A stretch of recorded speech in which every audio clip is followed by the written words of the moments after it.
seconds. All right. Let's see if it actually goes to going live.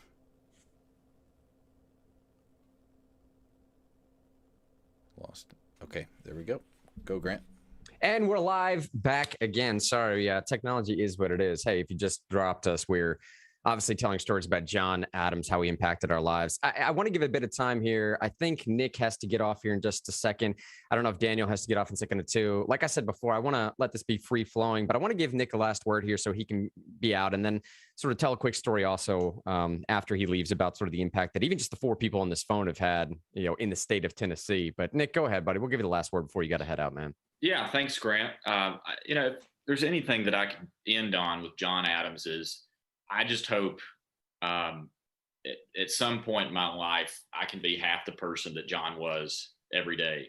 That John was the true example of a guy that loved the Lord and showed it, obviously. He loved his family more than anything. You can go and look at his Facebook post when he was changing hospitals. And his post was not even pray for me. Yeah, man. It was pray for my kids. Yeah. What a guy. I can't imagine that. And he loved his country, and he loved his state, and he loved the city of Knoxville. Everything John did, it was about community. It was about loving somebody else. It was about giving back.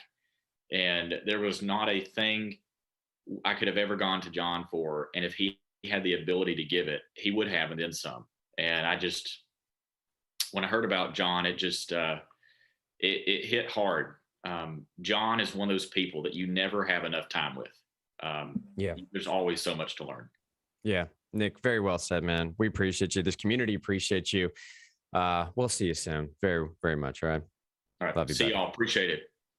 Hey, I want to tell a story too, just even the 3 or 4 people that have been on this call tonight. I mean, we're sitting here telling stories about John Adams, but John Adams was always committed, like we said before, to having his priorities correct in Christ, his wife, his family, and his community. And I think the latter part of that prioritization of his community spread little tentacles out into Knoxville that swept across the state.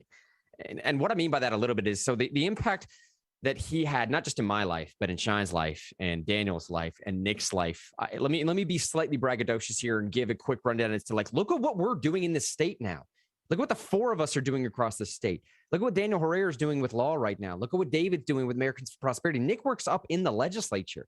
You know what I'm saying? Again, I will say one more time, at least for myself, I can speak sincerely. And I would say even David and Nick to a little bit too. Danny, you were always going to be an attorney and you're going to be a judge regardless, buddy. You know what I'm saying? But at least for the 3 of us, man. Daniel was definitely going to be successful. The jury was out on us, Daniel had that Spider-Man syndrome.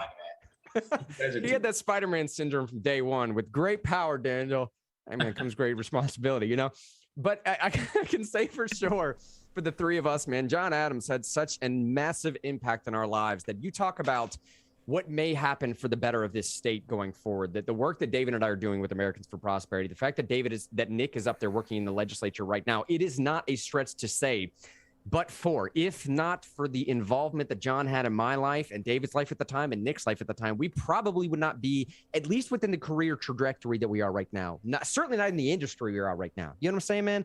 I don't think that's too much to say, David. And I'm telling you, whatever I end up doing in politics, whatever you end up doing with Americans for Prosperity, whatever Nick ends up doing with his life as well, I think a large part of that, the epicenter for that type of impact in the state of Tennessee, right? 50 years from now, whatever comes, man, I think you can trace a lot of that back to one single man's influence in their lives, man. It's a big deal. It's a massive, massive thing, yeah? Well, and it's a challenge to all of us, too, to pass that along in the future because, opportunities don't come out of thin air. The younger generation doesn't just rise on their own. It's done best when there's a helping hand down and pulling up, when there's mentorship, when you're giving young people opportunities. And what Grant is saying is no exaggeration. I had gotten out of politics. I had gotten off the radio. I was working as an electrician. Loved being an electrician. I always tell people all the time, it's a great gig to have. But I'm really, with what I'm doing right now, and I think Grant could probably say the same thing with what he was doing then and what he's doing now. What I'm doing now, it fits me better. and provides more meaning in my life, and really has a better trajectory to be able to do that more and better in the future, not just like good now, but and John really changed the trajectory of what my life was going to be, and the reverberations of that will go on into the future, and it's incumbent upon all of us who John gave opportunities to look for those young people, to pull them up and to give them opportunities, and to exemplify that behavior in the future, you know. And Janet, I saw that Janet and Dean Palumbi, please forgive me if I'm pronouncing your last name wrong there, man. But I saw both y'all hopped on here. I want to give you a quick minute to get yourself ready so you can unmute and tell us your stories if you want to. They just came on the Zoom. Facebook, you can't see them on your end, but they just hop in the Zoom chat here. So Janet, Dean, go ahead and get yourselves ready, or whoever's on there. We'll go to you whenever you're unmuting your thing there. I'll let you tell your story about John. There's the ask to unmute thing. But I will say, you know, look, John was... He's, again, that kind of guy that spent his time properly, right? He's the kind of guy that would let you not just get on talk radio, encourage you to how to be a better Christian man. The whole gambit he went across, the entire spectrum of things that a mentor could do for a man, right? I mean, he was the kind of guy that would literally... There was a time where, at some point, the Smokies baseball team called the station and said, hey, we need somebody to throw out the first pitch. And immediately they excluded Nick for obvious reasons. I wish he was on here so he could have taken that zinger. Was that because the ball wasn't going to make it all the way to the plate, or something like that? Yeah. So, anyway, but they immediately excluded Nick. So they went to the next best person, which is me, which doesn't make that much better. But anyways, John was the kind of guy that would not only sit you down and tell you how to be a better man in Christ, but he would also take you out in the parking lot like he did with me and throw a ball back and forth, man, because I hadn't thrown a baseball in 15 years or something dumb like that. And I need to make sure I didn't embarrass myself and or the station. You know what I'm saying? It's like from a movie. Like from a movie, exactly. It was. Oh, man. Now, suffice to say, within the second throw, he turned and said, you don't need no practice, man. I'm just messing anyways. Jen and Dean, if you're there, go ahead and unmute yourself. We'll get you to tell your story. Roz says that it's not letting me on or whatever. But Daniel, man, let me ask you, man, what if you had to say what was your favorite day on radio? Any one topic in particular that you had? Any one thing, and maybe a story that involved John or something like that? So it's an interesting time. I think probably one of the best days we had was our last day. And it was because we just let it go. And John was jumping in and out. He was grabbing he was grabbing Roz's mic, and he was part of the conversation as well. I mean, it was great. It was the thing about John, I think, that really separates him from a lot of people is that he's just super straightforward with you. He just told you what he was thinking, you know, and he was very respectful, very polite about it. And, you know, he was heartbroken when he told us that the morning news show had, you know, couldn't go forward anymore. I mean, he literally meant it. I don't know. I just wish we had more compassionate people in this world.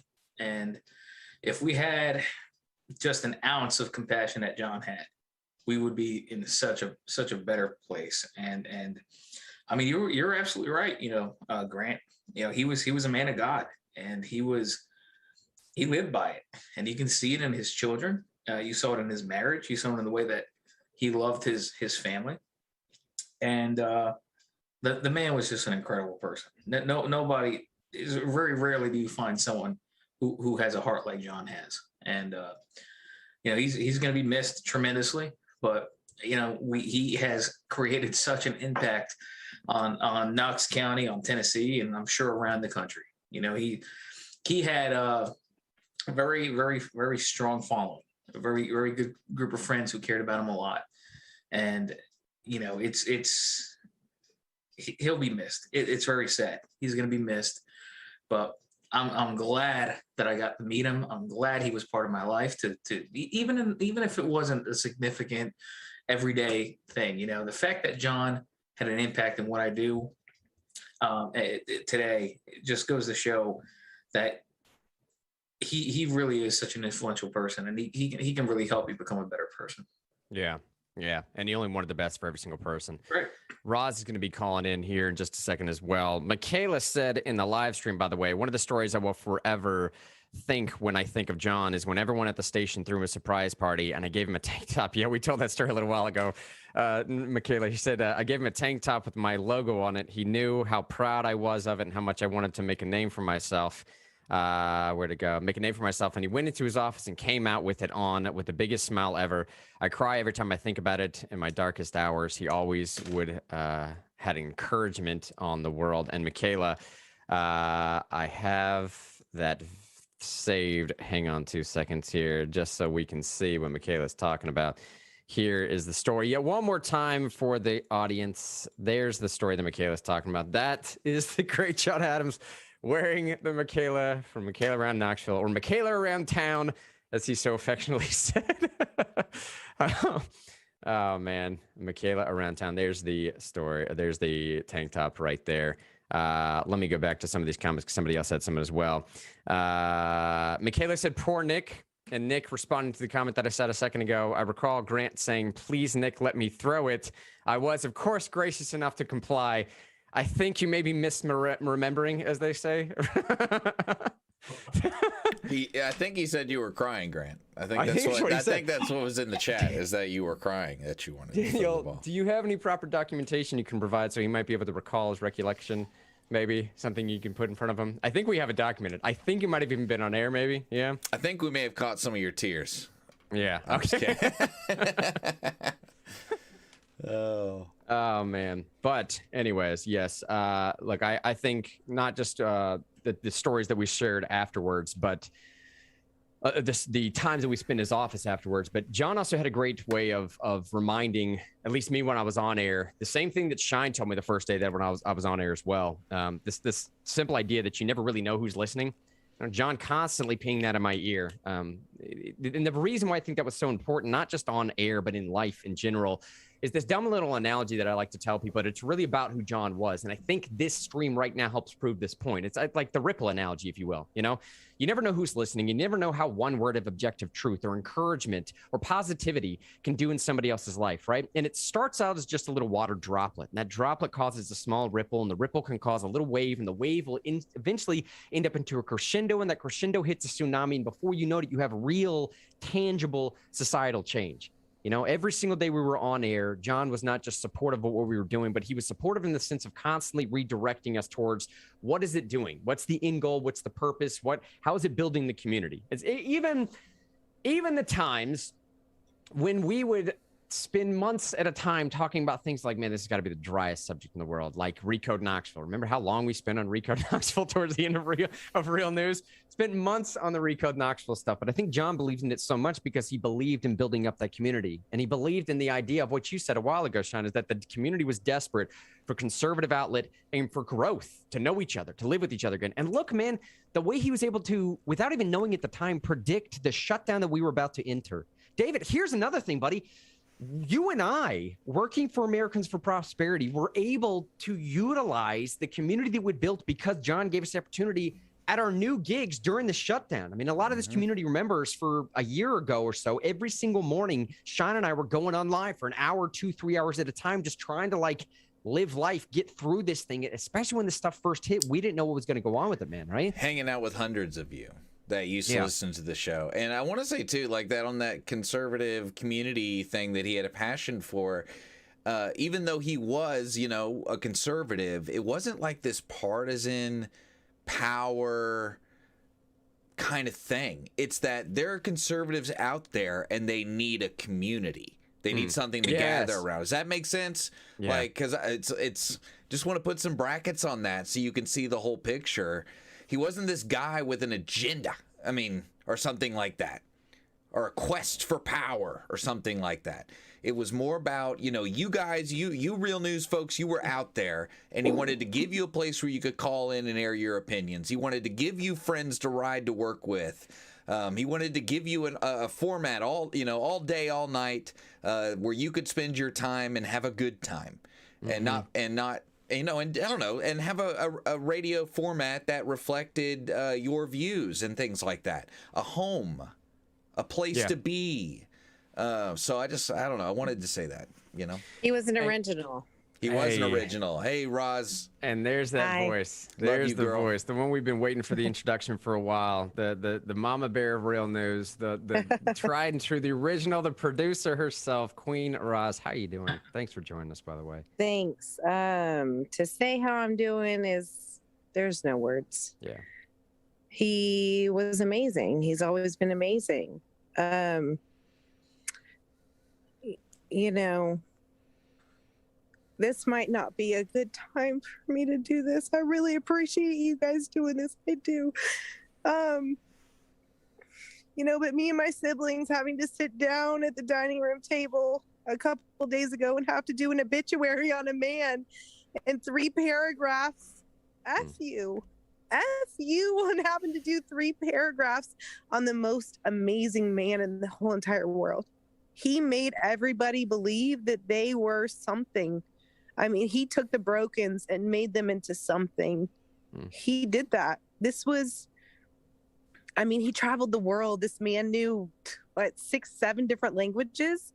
I mean, he climbed the Great Wall of China, and he gave the shirt off his back to multiple homeless people. I mean, he went to a range that we can't sit here and say that we've done, right? Like we can't even fathom that. Like he took people that he didn't even know, strangers, into his own arms. I mean, he made Real News.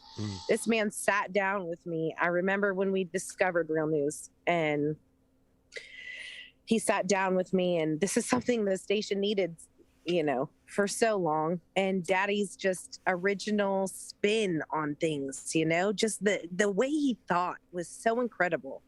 And things that we would never think that could be a potential were so huge, right? And he did that. And I remember I was sitting at the big conference table in the radio station. He says, Rachel, I want you to sit here and I want you to listen to this. I want you to listen to this pitch in about 3 minutes. And I want you to tell me how you feel about it. And he went and he turned on Real News, and it was, you know, at that time it was just Grant and Shine. And, you know, they were going off from, you know, just like what they had said before from Richard Esparza, and, you know, that he had a hand in everything. Yeah. And I probably listened to maybe 50 seconds and was like, do it. Yeah. And he goes, I just want you to, you know, I want you to be on the same page. I said, Daddy, I'll always be on the same page with you. I see your vision. I know your vision, and I'm down with it. Let's do it. And he was like, okay, great. Because I'm so excited about them. And I just been wanting to tell you about them. And he was just so excited. He could not keep it inside. He loved you guys so much. And look at what it became. Yeah. And the people you have become from this. Like, you know, 92.3 was just the beginning. You know, it was this put you on type mental status to let everybody know how amazing you guys were and what you were trying to get out. And he was just, this man would fight to the ends of the earth as long as he knew that the truth was behind him. If he didn't, he wasn't going to do it. If he knew that it was the truth and he knew that that is what he believed in wholeheartedly, I mean, he was behind it all the time. Yeah. You know, and it's the people that he's found. And I'd like to say broken, because I feel like I was, you know, he loved the broken people. You know, not going to say I was his favorite child or anything, but, you know, I was probably close to it. But, you know, it was just this broken mentality with him. And it was amazing. And he was amazing. And it's hard to put in words. Yeah, it's impossible to put in words. He had this unique ability of discernment that I think all Christians desperately search for throughout their lives, to be able to recognize in a season of life to do the right thing, to take the right chances, to take the right risks on the right people. You know, I mean, Richard Esparza just jumped on, and I know he's got a time commitment, so I want to let him say some stuff here in a second too. But I mean, like even for every single time Richard brought somebody into the studio that nobody had ever heard of or didn't know what the interview was going to become, or everybody from Freeway Rick Ross all the way to Judge Andrew Napolitano. You know what I'm saying? Every person that Richard brought through here, your dad was like, "Yeah, do it. Let's make a segment out of it." Yes! Richard, buddy, I'll give you a quick minute here because I know you got to get back to the family, but let us know your stories about John if you can, man. Well, I know I told a networking group this the other day, and I missed it a couple times. I meant to give John the link to the audio file a couple times before I did. So we may have even started the show before we did if I'd have done that. But so that was in 2016 at some point I met John through the networking. And then, in March or February of 2017, we had the meeting and I said, David, if you need anything, just let me know. And David said, well, I'll need you here every day. And I was like, okay. I did, didn't I? And so that happened. And it was definitely a labor of love.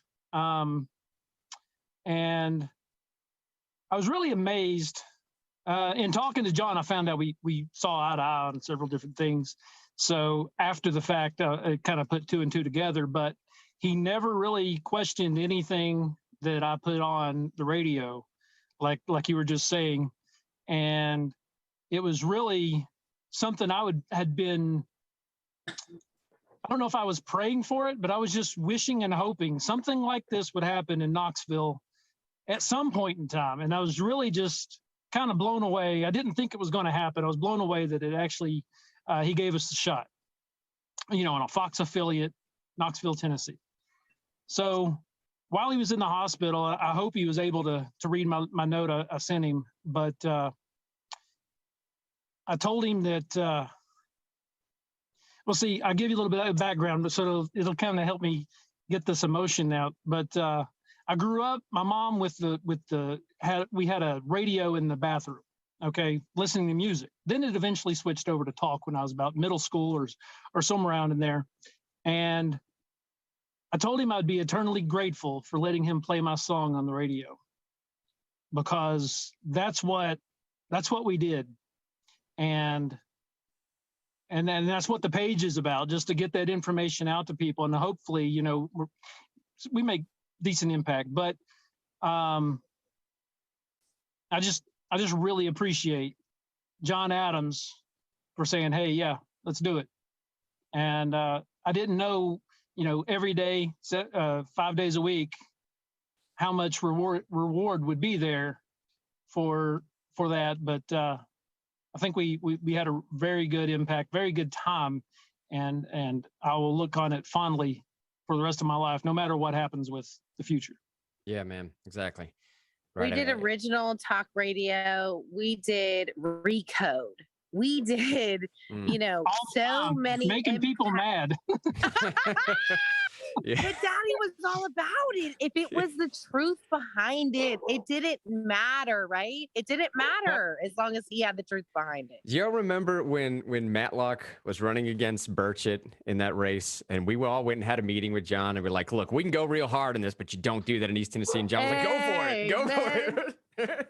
Yeah. And one thing I've been thinking about as well, there's so many different factors with Glenn's election, but you could make a case that Glenn Jacobs got elected because of Real News.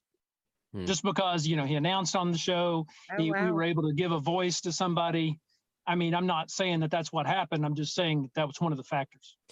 Well, look, I will say about John too, and Janet and Dean, by the way, I'm not sure if you guys can, I'm not sure if you're just on here to hang out. By all means, anybody wants to come hang out, that's not a problem. I just want to make sure if you do want to say something, Janet and Dean, I want to give you the opportunity to do so. But John found a way to be all three things to myself and everyone else. He found a way somehow to be a friend, a mentor, and a brother in Christ all at the same time, and I'm sitting here listening to the things that everybody's saying about John and thinking to myself, man, if at the end of my life, people say even a half or third about me, what they're saying about John, it will have been a life well lived, right? And I think anything that we could ever hope to be is to get to those heavenly gates one day and have our Creator say, well done, my good and faithful servant, without a doubt in the world.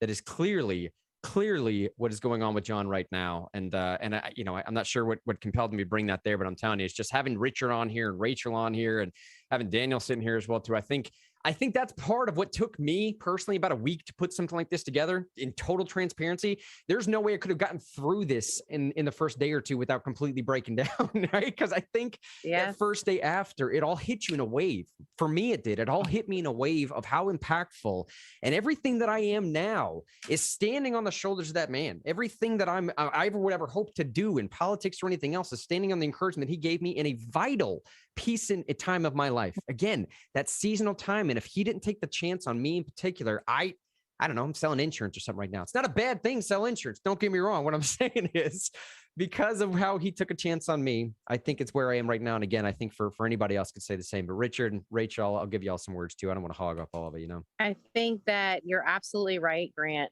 100%. I think that so many people can say that because of my father. So we have to go back to I've been told that Governor Lee is going to do a proclamation and make it John Adams Day.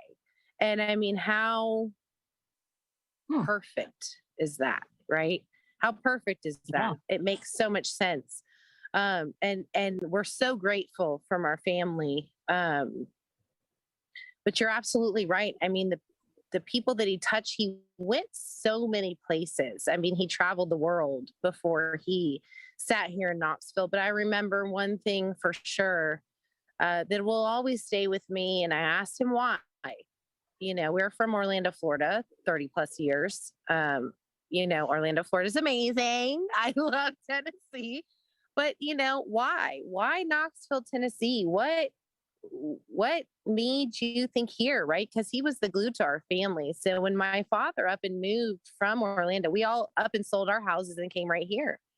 I mean, we're a very close-knit family. We wanted to stay, near him. And I asked him why. I said, why Knoxville, Tennessee? And he goes, Rachel, I believe that there is going to be a revolution here. And I believe it's going to be so strong. And I don't want to be anywhere else in the world. And that's what he said about Knoxville, Tennessee. Wow. Yeah. Well, Grant, when you were talking about John, a great person once said, the world belongs to the encourager. And that's apparently what he did for many, many people. Like I said, it was just encouragement for him to just say, roll with whatever you got, Richard. And we did great. And snuck Daniel in there a couple times over the years, coming in on Latino time. And then Daniel's screen's frozen or something. Yeah, I think that's CPT. That's CPT. That's CPT. But put Elaine on the radio, and he just, he trusted what I was bringing to the table. Well, again, everything we're saying about him only makes sense within the real news community for telling these radio stories. But you all have seen the same social media posts I have. You all know the other people in the other communities. You know what I'm saying? Mass. Yeah, right. Whether it's the Squires Club or anything else, the cigar folks that he hung out with, it didn't matter where the guy went. It's the exact same stories to the exact same level of extent, right? It's on the radio. It's anybody that he touches. It's his men's group, regardless of who he's with. He all said the exact same thing: consistency through and through, proper Christian principles. And I want to be respectful of people's times here. We know we kind of set this to be about an hour, but as the way we're wrapping here, let me just sort of do some radio vamping. Richard, if you have anything on the way out you want to say, Roz, if you have anything on the way out you want to say, I want to say some stuff about Roz too. And then David, if you could, he's got a word he wants to read for us on the way out too. But look, as important as John was in our life too, several members of his family were also that important. And Roz was obviously and still is one of those players for us. I called Roz the mama bear on the way in there, and I mean that because if you mess with Roz's family, you get the Roz clause, okay? Roz's sense of loyalty is more than anybody I've ever met in my entire life. And again, I think that is an extenuation of who the man that John was. So Roz, we appreciate you. We appreciate everything your family has ever stood for as well. And for sure, everybody in this community will do anything what we need for you. We're here for you. We got you. Just reach out. We got all your family. I'm sure some of the families watching right now, but we love you. We love everybody in the community, Roz? Yeah. I appreciate that 100%, Grant. And you know what? I was thinking too, because, so we're having things get set up for a Missouri Celebrations of Life for both of them right now. That is probably going to happen on the 18th. We're not sure. The funeral home has not gotten back to us with certain dates and times yet. So we will let everybody know once we know. And then I'm going to go ahead and actually, coordinate something with my Uncle Troy, which is his brother, and just get something set here for a candle visual or celebration of life or somewhat after the Missouri ones. We definitely want to do that, but I do want to include, before we get off here and everybody leaves, his last moments of life and what we actually encountered. Thank God we were able to airlift him to Park West. UT had protocol with my mother that I was the only one that was able to see her. She actually died in my arms 4 days prior to my father's passing. And we didn't really even get a time to process that because we had to go to bat for Daddy so quickly after that. So there was a lot for us to process, and there still is. But I just want you guys to know in the last of his moments, and just to kind of put you at ease and put everybody at ease, he sat there and he talked to us, and we laughed our heads off in the last hour of his life. And all four of us were able to be there for the last hour. And he would make dad jokes, his horrible dad jokes. And, he would just make jokes to all of us. And he did say, something, and I said, well, Daddy, I can't do that. And he goes, well, Rachel, it's all about you. And, just different things like that. And his just little jokes and quirks that he always had. But he looked at all of us and he said, I need to tell you something. And he's on probably about 42% oxygen. I mean, the man had nothing left. He fought. And he said, I talked to God. He said that it's my time. And I'm not afraid. I want you to know to not be afraid. And he said, he looked at all of us, everybody in their eyes, and he said, I love you guys so much. And if I have to fight, I'm going to keep fighting. But if it's my time, I have to go. I haven't seen your mom in a month. She needs me too. And we understood that. And he said, he looked at all of us, each one of us in our eyes. And then all of a sudden he looked at the ceiling and we said, Daddy, what are you looking at? And he wouldn't answer us. And we said, Daddy, what are you looking at? And he had this awe in his face of the most amazing thing he's ever seen in his whole entire life. And he put his arms up towards the ceiling, like, just take me. Like, if my mother was there, if Jesus was there, if his mother and everybody that he's ever loved was there. And then he was gone. And like, that was just so much satisfaction of, oh my God, it's real. Everything that we talk about, everything that we pray for, everything that we do in our lives, everything that we do for our families, absolutely everything, every ounce of it is for him. And he's real. And he's there and he's so present. And it just makes it so much better, because I swear if I didn't have that, I can't lie to you, I don't know how strong my faith would be to this day. It was so real. And it was so neat to see him in this moment of just awe. And then he was just not there anymore. I mean, he made jokes. The people in the hospital said that I don't think they've heard any more laughter than they ever had coming from a person's dying room. That was us. That was Daddy. That was always. Right? Yeah. It was always. I appreciate that story, Roz. Yeah, thank you, absolutely. Roz. And I hope that helps you guys, because to be quite honest, that helps me. It was actually confirmed from one of our very good lifelong family friends, my older sister's best friend, she said, I've now seen your mom in 3 different dreams, and I don't think that you guys can see her, and I don't think that she'll come to you because you guys are in the grieving process. But she came to me 3 times, and she was in this blue flower dress, and we walk into my mother's room to start cleaning out her closet, and the blue flower dress was the first thing that we saw. Wow. And just to know that she is sitting there and she's dancing with her love for the rest of her life. That's what they're doing. That has to, because the world is a different place without him. He was the only thing that made it great. And now we just have to take those memories and everything that we know into our everyday life and just encounter those in what you do with your family and how you treat your family and how you treat everyday people and how you treat less fortunate people on the side of the road and just CEOs of a company and just anything. He will treat everybody to the same amount of respect he always had. It didn't matter what your status was, what anything was. You were amazing to him. And that's what I'm going to leave out on.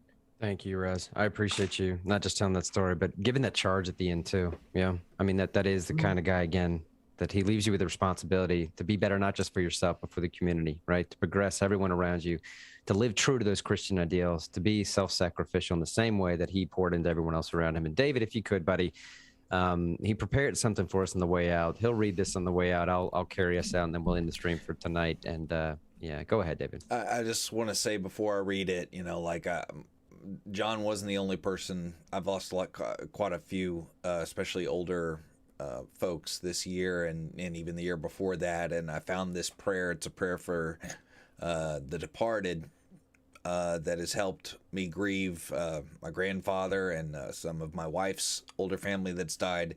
And I'm not reading this prayer because these great folks need it. This prayer helps me. You know what I mean? I think we need it. And I think prayer helps us when we lose our loved ones. But this is a prayer for the departed, for John. But if you've lost someone out there recently, I know everybody has. You can put John's name in here. You can put another loved one or a friend that you've lost in this prayer. But this is a prayer for the departed. Let's pray. O God of spirits and of all flesh, who has trampled down death and has overthrown the devil and given life to thy world, do thou the same, Lord, give rest to the souls of the departed, your servant John Adams, in a place of brightness, a place of refreshment, a place of repose, where all sickness, sighing, and sorrow have fled away. For thou art the resurrection, the life, and the repose of thy servants who have fallen asleep. O Christ our God, and unto thee we ascribe glory, together with the Father, who is from everlasting, and thy all-holy good and life-creating Spirit, now and ever, and unto ages of ages. Amen. Hey, and on the way out here, as Dave's getting us ready on his special software there to exit us for the night. Look, we typically end these little broadcasts by saying we love each and every one of y'all, and we do mean that sincerely. I mean that sincerely. Shine means that sincerely.